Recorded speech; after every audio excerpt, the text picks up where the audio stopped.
नमस्कार दोस्तों। भगवान विष्णु की कृपा आप सभी पर बनी रहे। इसी मंगल कामना के साथ वैशाख मास महात्म्य का 8वां अध्याय लेकर आई हूँ। कृपा करके ध्यान से श्रवण करें। इस कथा को सुनकर राजा मैथिल ने कहा, हे ब्रह्मदेव, जल का दान न करने के कारण इक्ष्वाकु वंश का अधर्मी राजा 3 जन्म तक चातक बना रहा और उसे मेरे घर में गहरा गोदा यानी छिपकली की योनि भी प्राप्त हुई। यह तो मेरी समझ में आ गया कि साधु महात्माओं की सेवा से विमुख होने के कारण वह गिद्ध बना, परंतु जब आपने यह कहा कि उसे 7 जन्म तक कुत्ते की योनि भी मिली तो मुझे बहुत अनुचित लगा। कृपा मेरे इस संशय को दूर कर दे। राजा के इस प्रश्न को सुनकर श्रुतिदेव जी बड़े प्रसन्न हुए और उसकी प्रशंसा करते हुए कहने लगे, हे नरपश्रेष्ठ, हे निष्पाप, तुमने जो प्रश्न किया है वह अत्यंत सुख देने वाला है। मैं तुम्हारे इस प्रश्न का समाधान करते हुए वे बातें बताऊंगा जो कभी कैलाश पर्वत के शिखर पर भगवान महादेव ने देवी पार्वती से कही थी। देवी पार्वती के प्रसन्न करने पर भगवान महादेव जी बोले, हे प्रिय, समस्त लोगों की रचना होने के बाद उनकी 2 प्रकार की स्थिति बनी, पारलौकिक और ऐहिक। हे महाभागे, जल सेवा, अन्न सेवा और औषधि सेवा इस लोक की स्थिति के हेतु होने के कारण ही ऐच्छिक है। परलोक की स्थिति के हेतु साधु सेवा, विष्णु सेवा और धर्म सेवा है। ऐहिक हेतुओं के करने से तत्काल धन संपत्ति आदि की प्राप्ति होती है। अप्रिय बातें कहने भी दुख का कारण होता है। इस विषय में तुम एक पापनाशक प्राचीन इतिहास सुनो। यज्ञ के लिए दीक्षित होकर दक्ष प्रजापति एक बार भगवान शिव जी को बुलाने के लिए कैलाश पर्वत पर गए। उन्हें आया देखकर दक्ष की ही भलाई का विचार करके भगवान शिव ने उठकर उनका आदर नहीं किया। भगवान महादेव ने सोचा कि मैं समस्त देवताओं का गुरु हूँ। स्वामी यदि सेवक के लिए, पति यदि पत्नी के लिए और गुरु यदि शिष्य के लिए आसन छोड़कर आदर दिखाते हैं तो उनकी आयु, तेज, बल, धन, यश और पुरुषार्थ सभी नष्ट हो जाते हैं। इसलिए महादेव जी ने सोचा कि यदि मैं अपने प्रिय असुर दक्ष के लिए आसन को छोड़कर उठता हूँ तो उनकी हानि ही होगी। इसी कारण वे अपने आसन पर ही बैठे रहें। दक्ष प्रजापति ने मूर्खतावश इसे अपना निरादर समझा। वह क्रोध में भर गए और महादेव जी के सामने ही उनको पूरा भला कहने लगे। दक्ष बोले, हे शिव, बड़ा अहंकारी है। इसके पास केवल एक बूढ़ा बैल है, गले में हड्डियों की माला पहनता है, शमशान में रहता है तथा सर्पों के आभूषण है। इसके साथ ही भूत, प्रेत, पिशाच तथा दुष्ट योनि है। दुरात्मा नारद के कहने पर ही मैंने इसे अपनी कन्या दे दी थी, परंतु अब सती से भी मुझे कोई संबंध नहीं रखना है। इस प्रकार नाना प्रकार के अपशब्द कहकर दक्ष ने महादेव जी का अपमान किया तथा उन्हें और पार्वती को अपने यज्ञ का निमंत्रण भी नहीं दिया। वे जैसे आए थे वैसे ही लौट गए। तत्पश्चात उन्होंने यज्ञशाला में जाकर मुनिजनों को साथ ले यज्ञ प्रारंभ कर दिया। वे निरंतर भगवान शंकर की निंदा करते रहे। उनके उस यज्ञ में भगवान विष्णु और भगवान ब्रह्मा को छोड़कर समस्त देवता, सिद्ध, चारण, गंधर्व, यक्ष, राक्षस और किन्नर सम्मिलित हुए थे। यज्ञ में सभी को जाता हुआ देखकर सती का मन भी चंचल हो उठा और वह अपने पिता के उत्सव को देखने तथा परिवारीजनों से मिलने के लिए विकल हो उठी। महादेव जी ने सती को समझाने की बहुत चेष्टा की, परंतु जब वे पिता के घर जाने का हठ ही ठान गई तो भगवान महादेव ने उनसे कहा, हे सती, इस समय तुम्हें अपने पिता के घर जाने से कोई यश नहीं मिलेगा, अपितु कलेश ही होगा। तुम्हारे पिता सभा में बैठकर मेरी निंदा करते हैं, उससे शायद तुम सहन नहीं कर सकोगी। निश्चय ही तुम क्रोध में भरकर कुछ अनिष्ट कर बैठोगी। परंतु सती ने महादेव जी की इस बात को नहीं माना। वे पिता के घर के लिए चल पड़ी। महादेव जी ने नंदी को सवारी के लिए भेज दिया और रक्षा के लिए अपने करोड़ों भूत प्रेत आदि गण भी उनके साथ भेज दिए। जब सती पिता के घर पहुंची तो उनका किसी ने स्वागत नहीं किया, अपितु उपेक्षा ही प्रदर्शित की। तब सती उदास होकर यज्ञशाला में गई। वहां सती को सभी ने देखा, परंतु किसी ने उनसे बात तक नहीं की। अपने पिता के भाव को देखकर वे यह भी समझ गई कि वे उनसे रुष्ट हैं और इसी कारण उनका अपमान कर रहे हैं। सती ने यह भी देखा कि दक्ष ने यज्ञ में सभी देवताओं को आहुति दी, परंतु जब रुद्र को आहुति देने की बारी आई तो उन्हें छोड़ दिया गया और आगे की आहुति देने लगी। पति के इस अपमान को देखकर सती को बड़ा दुख हुआ। तब वे आंखों में आंसू भरकर पिता से बोली, है पिता, आप मेरे जीवन दाता हैं। फिर भी शास्त्रों का मत है कि यदि बड़े कहीं त्रुटि करते हों तो छोटों को उन्हें समझाना चाहिए। आप अपने से किसी बड़े को अपमानित करके कल्याण से नहीं रह सकेंगे। आपने रुद्र को आहुति नहीं दी है। इस यज्ञशाला में उपस्थित ऋषि मुनि महात्माओं ने भी आपकी दुष्ट बुद्धि को दूर करने का प्रयास नहीं किया। लगता है इस समय आप सभी से विधाता विमुख हो गया है। सती के इन शब्दों को सुनकर पूषा देवता दांत निकालकर हंसा और शुक्राचार्य मूंछ और दाढ़ी फड़फड़ाकर मुस्कुराने लगे। दक्ष स्वयं भगवान शंकर की निंदा करने लगे। यह देखकर सती क्रोध में लाल हो गई। अपने पिता की निंदा सुनने के पाप से प्रायश्चित पाने हेतु युग कुंड में कूदकर अपने शरीर को जला डाला। उस समय सती को जलता हुआ देखकर शिवगण क्रोध में भर गए और चारों दिशाओं में हाहाकार मचाने लगे। फिर सभी गण भागकर भगवान शिव जी के पास पहुँचे और उन्हें सती के प्राण त्याग की कह सुनाई। तब भगवान शिव ने क्रोधित हो अपनी एक जटा को उठाकर पृथ्वी पर पटक दिया। देखते ही देखते उससे महाबली वीरभद्र प्रकट हुआ। उसका शरीर अत्यंत विशाल था, उसकी सहस्त्र भुजाएं थी और वह साक्षात यमराज के समान प्रतीत होता था।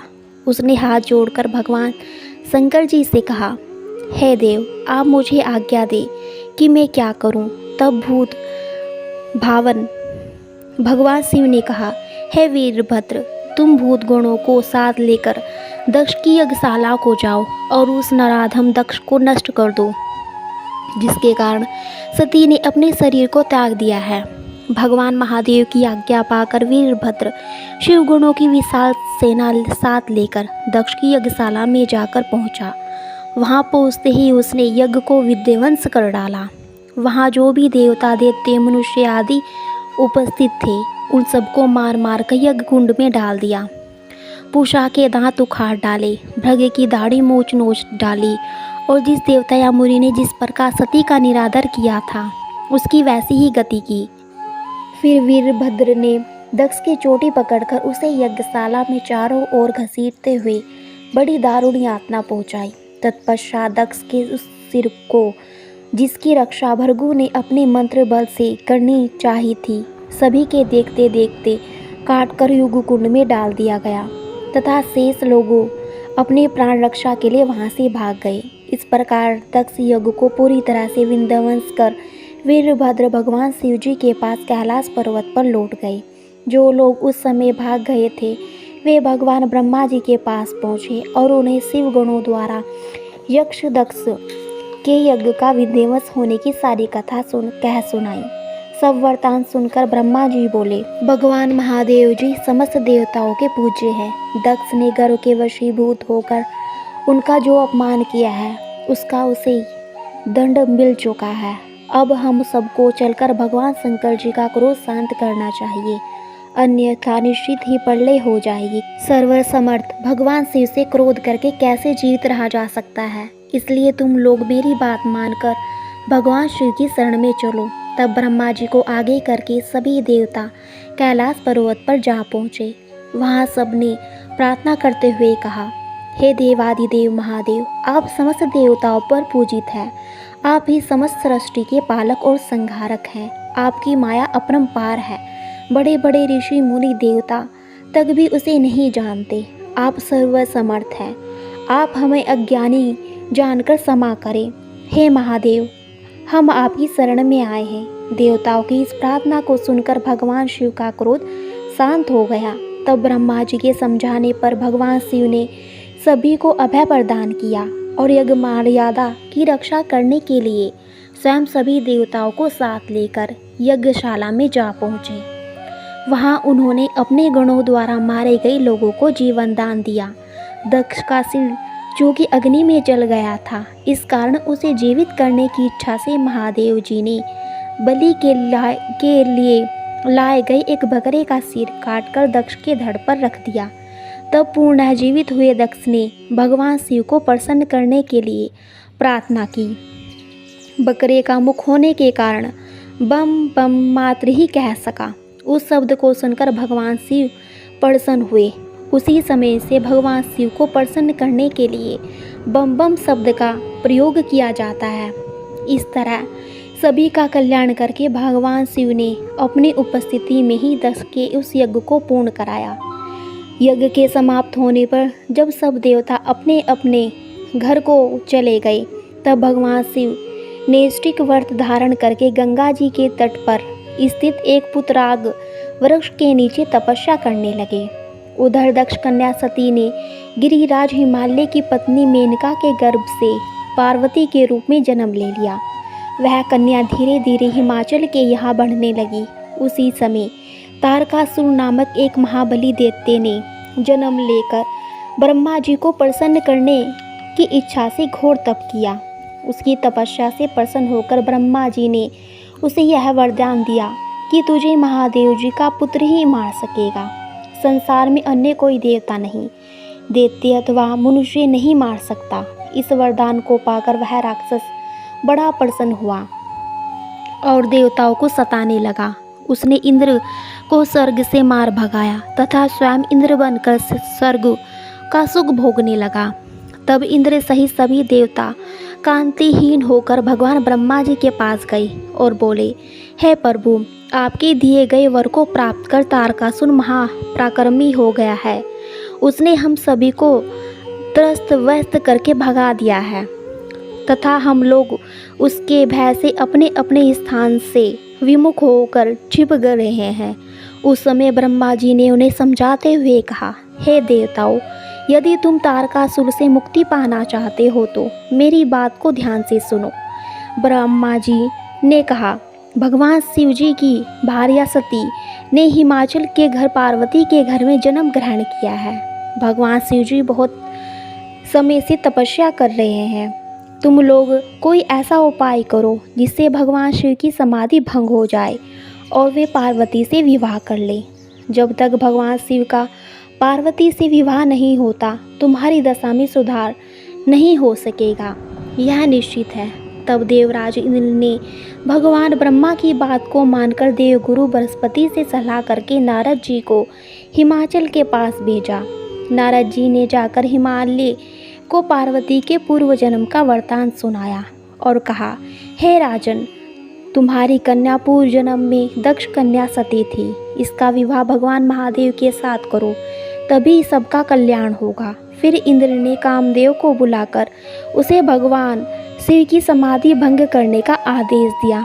तब कामदेव ने वन में जाकर असमय ही वसंत बहार फैला दी।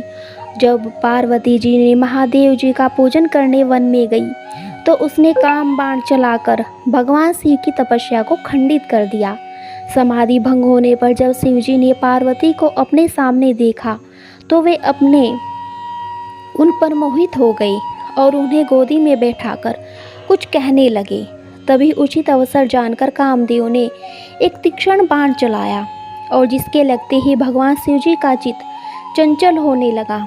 जब उन्होंने अपने चारों ओर देखा तो एक वृक्ष पर बैठा हुआ कामदेव भी दिखाई दे गया। उस समय भगवान शिव जी ने अत्यंत क्रोधित होकर कामदेव को भस्म करने के लिए अपना तीसरा नेत्र खोला, जिससे तुरंत ही एक तीक्ष्ण अग्नि प्रकट हुई और कामदेव वहीं जलकर ढेर हो गया। बसंत और रति वहां से भाग गए। उस समय देवता अपने कार्य को सिद्ध हुआ समझकर प्रसन्न हो गए। पार्वती भयभीत हुई एक ओर खड़ी रही। तभी महादेव जी वहां से अंतर्ध्यान हो गए। इस प्रकार देवता अपने जिस हित की सिद्धि करना चाहते थे वह प्राप्त नहीं हो सकी। जो साधु जनों के साथ दुष्टता करते हैं उनका यही हाल होता है। इसी तरह साधु जनों की सेवा न करने के कारण ही इन श्रवांकु के पुत्र ने अनेकों कष्ट और निकृष्ट योनियों को भोगा था। हे राजन, जो इस परम पुनीत वृत्तांत को पढ़ता, सुनता अथवा श्रवण करता है वे निस्संदेह ही जन्म मरण और जरा मृत्यु के चक्कर से मुक्त होकर दिव्य गति को प्राप्त करते हैं। भगवान शिव जी का यह पावन व्याख्यान मोक्ष को देने वाला होता है। आज की कथा का यहीं पर समापन करती हूँ। इसके आगे का वृत्तांत आप कल की कथा में सुनेंगे। उम्मीद करती हूँ आज की कथा आपको ज़रूर पसंद आई होगी। कमेंट बॉक्स में लक्ष्मी नारायण या विष्णु भगवान अवश्य लिखें। बोलिए विष्णु भगवान की जय, बोलिए शिव शक्ति की जय।